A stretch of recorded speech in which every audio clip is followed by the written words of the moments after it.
In terms of people who join universities as Pakistanis, and like, how do you feel about the idea of staying within their comfort group versus going out of that comfort group? Were you involved in just sticking with your Pakistani friends, and or did you actually try to get out your comfort zone, reach out to different groups, and make friends through there and connections through there? And how was that process like? If you So did. I think that really depends on the person's personality. And the reason I say that is there are a lot of people who are not comfortable in that level. When I first moved to the US, I've always been, my personality is one where I will go interact with pretty much anyone. It's become that now. Before, when I first moved here, I was still very hesitant to approach someone and have a conversation. But I will personally say that one of my biggest developments occurred when I started going outside my comfort zone. I think some of the most supportive people in my education from my classmates were people from South Korea or people from Japan. We had a group that was a Lebanese gentleman over there. There were a couple of people from South Korea. There were Chinese people in there. There was this girl from Utah, and this girl could take notes like no one can. But it's like you pick and choose, subconsciously pick and choose everyone's best practices and adapt them to make your own best practices. But I really think that if I had not ventured outside of my comfort zone, I would not be where I am today.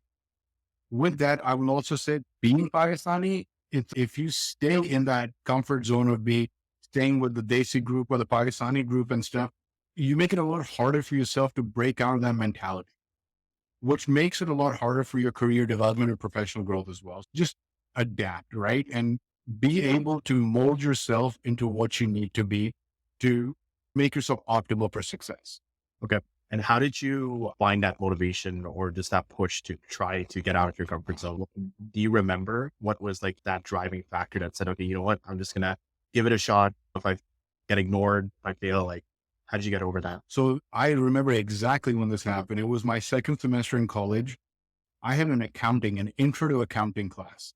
It was a class of about 300 students. And about halfway through the semester, I was barely making a passing grade. And having such a big passion for finance and numbers, I know I could do this, but I just didn't understand why I can't do this particular class. Until today, I think because of that class, I am legitimately feared of T account. In that class, for some reason, my entire batch, there was one Pakistani kid and four Indian kids, and everyone else was different ethnicities, different backgrounds.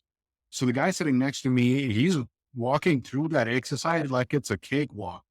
So I just asked him after class, I said, man, how are you getting this done? I can't understand this. If you have some time, could you just help me get the basics? And he says, yeah, come, we're going to be sitting in the Johnson Center and we're going to be on this floor, this area, at this time. Here's my number. Just come see me.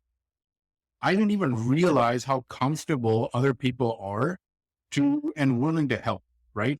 That may not be the case for everyone, but when this guy, Phil, he helped me out and I met with his group and that's how I built my group around them.